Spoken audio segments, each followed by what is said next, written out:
Palestina yang sekarang teman-teman kenal, itu ada dua daerah sebenarnya. Yang pertama adalah daerah West Bank atau tepi barat Sungai Yordan yang itu cenderung lebih aman, dan satu lagi adalah wilayah yang namanya Gaza. Yang teman-teman tahu bahwa Gaza itu sekarang dipimpin oleh yang namanya Hamas gitu ya. Nah, setelah itu dua itu sendiri kan adanya di daerah yang namanya Israel, kita tahu. Nah, kita nggak apa-apa, kita punya pandangan dulu tentang itu, tapi saya akan sedikit sharing ini, insya Allah nanti akan membuat teman-teman paham tentang gambaran besarnya seperti apa. Dan teman-teman juga tahu bahwa Gaza ini kan kayak the world largest prison. Kenapa? Karena Gaza ini sendiri itu kayak satu daerah yang nempel di Mesir. Jadi perbatasan sebelah mana tuh ya? Timur, selatan, barat daya. Jadi barat dayanya itu berbatasan dengan Mesir. Jadi disitulah ada pintu yang namanya pintu Rafah, dan selain pintu Rafah itu, selain itu ada 7 pintu yang lain lagi yang memang langsung berbatasan dengan Israel. Sementara yang sebelah barat itu dia berbatasan dengan Laut Mediterania. Jadi memang Gaza ini ketutup dari manapun. Dia kayak disebut the world largest prison, dan benar-benar hidup mereka itu terkunci dari arah mana saja, sehingga pernah mereka diboikot listrik, air bersih juga susah di sana, dan mereka juga kesulitan dengan segala macam fasilitas, tapi somehow mereka tetap bisa survive, yaitu adalah pertolongan Allah Subhanahu wa taala. Itu adalah Gaza. Dan Gaza ini sendiri terletak di satu wilayah lagi yang dikenal sama orang-orang disebut dengan Palestina.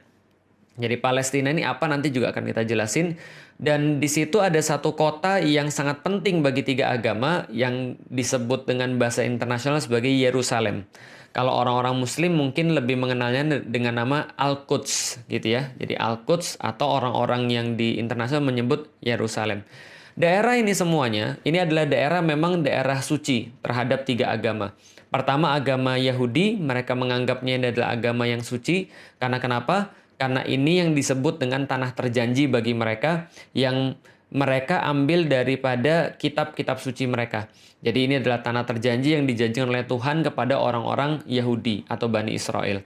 Sedangkan bagi orang-orang Kristen atau orang-orang Nasrani, ini juga menjadi tempat yang suci bagi mereka, karena disinilah letak Yesus mengadakan perjamuan terakhir sebelum dikhianati oleh Yudas Iskariot. Itu kepercayaan mereka. Dan disinilah juga ada tempat yang namanya Bukit Golgota, yang mereka yakini sebagai tempat penyaliban Yesus Kristus.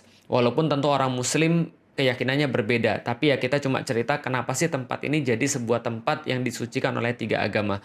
Yang pertama adalah karena orang-orang Yahudi menganggapnya sebagai tanah terjanji. Yang kedua, orang-orang Kristen atau orang-orang Nasrani menganggap ini adalah sebagai tempat yang merupakan tempat terakhir perjanjian Yesus, perjamuan terakhir Yesus, lalu juga tempat disalibnya Yesus Kristus.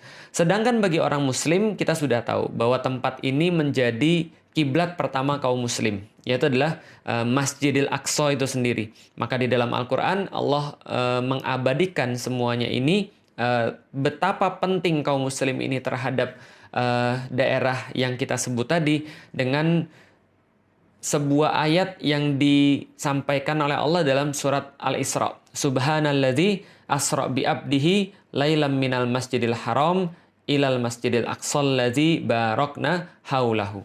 Jadi Maha Suci Allah yang telah memperjalankan hambanya pada malam hari dari Masjidil Haram kepada Masjidil Aqsa yang telah diberkahi sekelilingnya. Dan Rasulullah sendiri berpesan kepada kaum muslimin, kalau kalian itu jangan bersusah-susah untuk pergi kecuali ke 3 tempat, yaitu adalah Masjidil Haram, Masjid Nabawi, dan Masjidil Aqsa. Dan dalam banyak hadis-hadis yang lainnya, Rasulullah Shallallahu Alaihi Wasallam senantiasa menggarisbawahi pentingnya, indahnya, bagusnya, berartinya Masjidil Aqsa bagi kaum muslimin. Maka ini adalah menjadi sebuah tempat yang sangat penting bagi 3 agama di dunia. Khususnya di satu kompleks yang namanya Kompleks Masjidil Aqsa, atau Haikal Sulaiman dalam pandangan orang-orang Yahudi. Jadi gini ceritanya teman-teman sekalian. Nah, ini tentang term ya, tentang sebuah istilah. Kalau kita biasa menyebut Masjidil Aqsa, itu adalah berdasarkan Al-Quran. Subhanalladzi asra bi abdihi lailam minal masjidil haram ilal masjidil aqsa. Jadi Maha Suci Allah yang telah memperjalankan hambanya di malam hari dari Masjidil Haram kepada Masjidil Aqsa. Maka Masjidil Aqsa itu adalah satu tempat yang dinamakan Kompleks Al-Aqsa. Jadi Kompleks Masjidil Aqsa.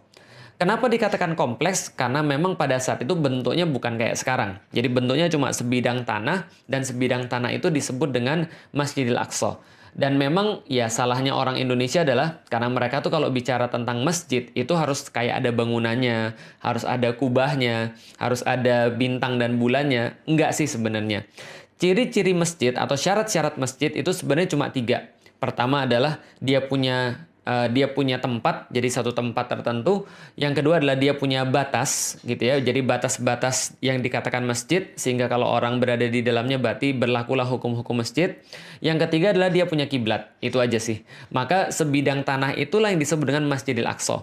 Bukan seperti yang salah duga oleh beberapa orang-orang pada zaman sekarang. Oh, Masjidil Aqsa itu ya Ustadz ya, yang ada kubah emasnya. Bukan, itu kubah as-sokhra atau kubah batu. Karena Umar bin Khattab ketika pergi ke sana, dia melihat ada satu tempat dan ada batu di sana, dan dia berkata inilah tempat Rasulullah Shallallahu Alaihi Wasallam Mi'raj ke Sidratul Muntaha. Maka dibuatkan kubah di situ, maka dinamakan kubah yang melindungi batu atau kubah yang di bawahnya ada batu. Itu kubah sokhro yang berwarna emas. Sedangkan ada tempat lagi yang di depannya kubah sokhro. Itu ada satu masjid yang kubahnya warnanya abu-abu gitu ya. Itu juga bukan Masjidil Aqsa, tapi namanya adalah Masjid Kibli atau Masjid Kiblat. Dan yang dinamakan Masjid Al-Aqsa kalau gitu apa? Yang dinamakan Masjid Al-Aqsa adalah ya satu kota itu, satu kompleks itu yang dinamakan dengan Masjidil Aqsa. Di situ sendiri ada banyak sekali kubah-kubah, ada banyak sekali bangunan-bangunan, ada banyak sekali tempat wudhu dan seterusnya. Maka inilah yang disebut dengan Masjidil Aqsa. Sedangkan orang-orang Yahudi itu menganggap itu adalah Haikal Sulaiman. Dan Haikal Sulaiman ini memang sudah hancur sih. Nanti kita akan jelaskan. Tapi masih ada satu tembok yang tersisa daripada Haikal Sulaiman itu, yang mereka sebut dengan tembok ratapan. Yaitu adalah tembok kira-kira di sebelah barat daripada Masjidil Aqsa, atau sebelah barat daripada Kompleks Al-Aqsa ini. Dan memang Kompleks Al-Aqsa ini kita sudah tahu adalah kompleks yang sangat ancient, kompleks yang sangat kuno, yang memang disucikan oleh 3 agama. Nah, jadi sekarang teman-teman sudah tahu ya, kenapa sih Masjidil Aqsa itu disucikan oleh 3 agama. Pertama oleh orang-orang Yahudi, yang kedua adalah oleh orang-orang Nasrani, yang ketiga adalah oleh orang-orang Muslim. Nah, sekarang kita coba cerita dulu kok bisa sih orang-orang Yahudi itu masuk ke sana, dan kok bisa sih orang-orang Yahudi itu ya juga keluar dari sana. Pertama-tama teman-teman sekalian tahu bahwa Yahudi itu dulunya dikenal dengan nama Bani Israel. Jadi Bani Israel ini adalah keturunannya Nabi Yakub alaihi salam. Jadi Nabi Yakub sendiri itu bergelar Israel, yang artinya adalah kekasih Allah. Dan dia punya 12 anak. Salah satunya teman-teman pasti sudah tahu. Jadi ada 12 anak dari 4 istri. Jadi dari 4 istri ada 12 anak. Yang teman-teman pasti kenal adalah Nabi Yusuf. Itu adalah anak daripada Nabi Yakub. Nabi Yusuf dan 11 saudaranya yang lain, itu mereka yang disebut dengan Bani Israel. Dan kita sudah tahu juga, Yusuf itu nanti menjadi bendahara Mesir, lalu kemudian orang-orang Bani Israel nanti masuk ke Mesir, lalu beranak pinak di sana. Singkat cerita, kemudian mereka diperbudak oleh Fir'aun, lalu Fir'aun itu didatengin oleh Nabi Musa dan Harun. Maka Nabi Musa dan Harun itu ngajak mereka pergi dari Mesir untuk menuju ke satu tempat yang dijanjikan oleh Allah Subhanahu wa Ta'ala. Dan kita sudah tahu juga di dalam Al-Quran, ketika Nabi Musa itu datang ke sana, ke tempat itu, bertemu dengan orang-orang itu kasar, gede. Inilah yang dinamakan dengan orang-orang Filistin. Jadi orang-orang yang memang asli di situ, orang Filistin. Maka kita kenal sekarang namanya daerah Filistin atau Palestina. Tapi orang-orang Yahudi kan nggak mau masuk. Allah katakan di dalam Al-Quran, mereka malah ngece. Mereka malah berbuat sesuatu yang tidak pantas kepada Nabi Musa. Sampai mereka menyakiti Nabi Musa. Gitu kan ya. Sampai Nabi Musa berkata, "Lima tu'zunani," gitu kan ya. Kenapa engkau menyakiti aku? Dengan apa? Ya memaksiati Nabi Musa. Tidak mengindahkan perintah Allah yang dibawa oleh Nabi Musa.